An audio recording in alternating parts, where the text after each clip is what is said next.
the U.S. censorship story after the 2016 election really started across the ocean in Europe.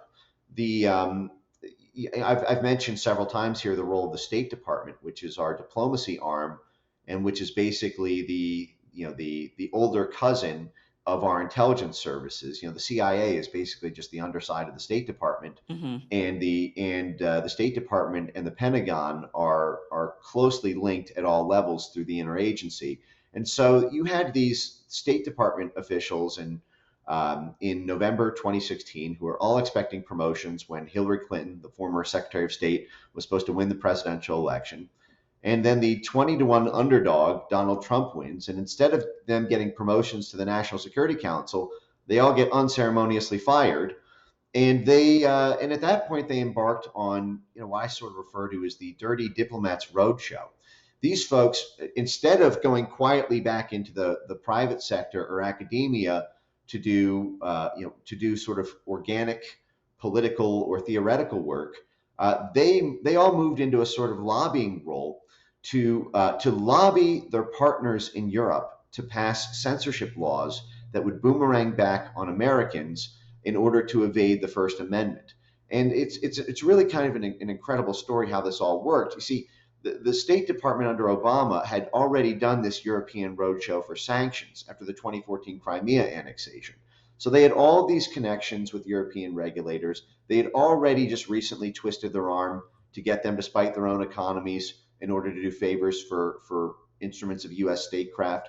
And then they did this roadshow again in 2017, and it ended up culminating in a German law called NetzDG, which assigned a $54 million penalty for every instance of hate speech left up on Twitter or Facebook or YouTube for more than 48 hours. And the safe harbor provision for that was if these companies had an AI censorship weapon to be able to sort of catch this and to be able to catch that speech and kill it before it ever went viral. And so every social media company at that point was forced to adopt some form of AI censorship software in order to preserve their German markets. This just happened again. I call that transatlantic flank attack 1.0 with the U.S. State Department and the Europeans flanking U.S. tech companies.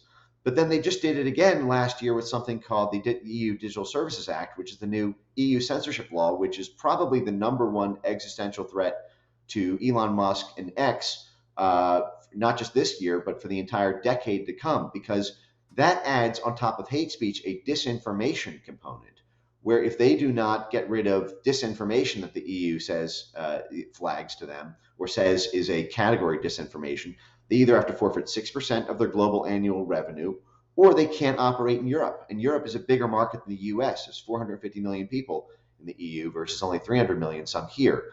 And so they force it by government mandate. Another thing is by government pressure. That same group that I mentioned, the Election Integrity Partnership in the 2020 election, was on tape bragging. And I clipped this all in my foundation's reports. It's been played in front of Congress and entered into evidence in multiple lawsuits. But the head of the Election Integrity Partnership bragged that they used threats of government pressure against Mark Zuckerberg to get them to adopt censorship policies they would not have done without. And those censorship policies were policed by these AI censorship weapons. And then the third weapon they use is basically black PR, crisis PR. They induce essentially hit piece news cycles and try to get advertiser boycotts to flee on the basis of bad press unless best practices are adopted in the content moderation space, and that includes automated censorship. I hadn't really thought about the European stuff until you just bring it up like this. I mean, this is frightening. I mean, the most of us Americans think, I think most Americans are not paying attention to what's going on in Europe or in other countries because they're thinking, well, it's okay, that's them. It doesn't really affect us. But actually, that's very clever of the United States government, right? It's very clever to go and pressure Europe and say, kind of under the table, pressure Europe and say, we want you don't have the First Amendment. That's an American thing. So you're Oh, able to censor your citizens.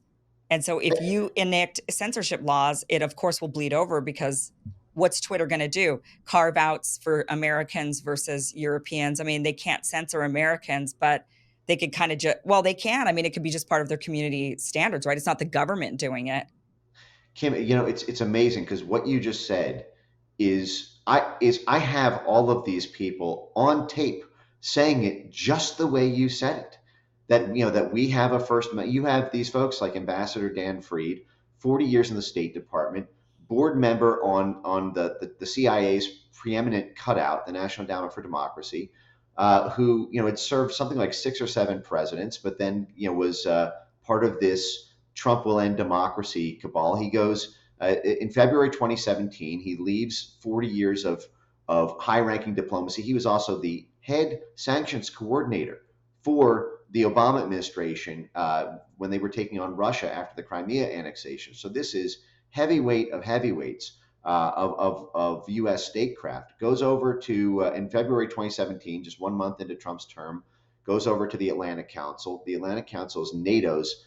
They call themselves NATO's think tank, but it's essentially NATO's political and clandestine civil society coordinating arm. When NATO priorities need political action domestically within NATO countries, the Atlantic Council is basically deployed to effectuate that by herding all of the cats across media, across government, across banking, across the Chamber of Commerce role, so that everybody, so they create this whole of society, they call it.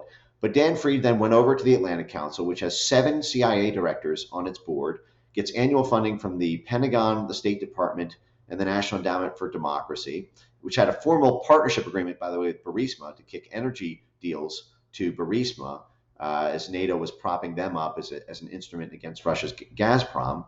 And so Dan Fried then organizes this world tour of disinformation conferences in Europe, and he says exactly what you just said. We have a First Amendment here, which prohibits us from being able to take direct action. But you guys, if you move first, we can create leverage. We can force them to we can force them to adopt norms and standards. Their compliance with Europe will basically force compliance here in the U.S. And if we work together, we're bigger than them. I know it looks like they have this free speech culture, but we can break that. And then they worked about systematically breaking that. And the reason the Europe story is so important here is because really this comes down to NATO.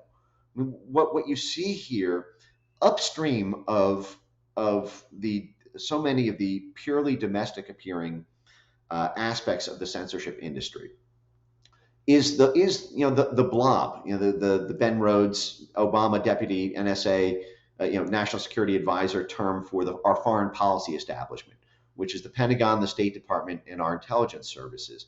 And the sort of top of that is our Western military alliance in NATO, and NATO began to be very freaked out after Brexit in 2016 and after the 2016 Trump election by what they saw as a budding domino effect in Europe, that Brexit was going to give rise to Frexit in France if Marine Le Pen beat Macron, to Italexit in Italy if Matteo Salvini won, to Spexit in Spain if the Vox Party won, to Grexit in Germany if the Alternative for Deutschland Party won.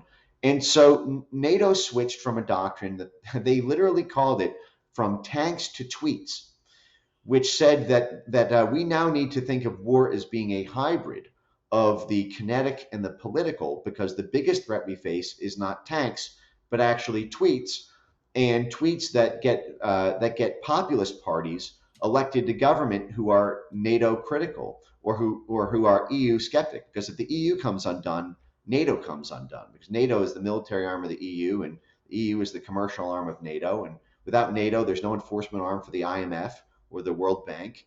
And so they see the whole. This is why they refer to it as the rules-based international order collapsing if people are allowed to become popular enough on Twitter. And so that's how you that's a lot of where this Europe story comes in and how it affects us in the U.S., because we are the top of NATO and our whole lieutenant class is in Europe. And so NATO fixated on this transatlantic censorship operation that we still live under today.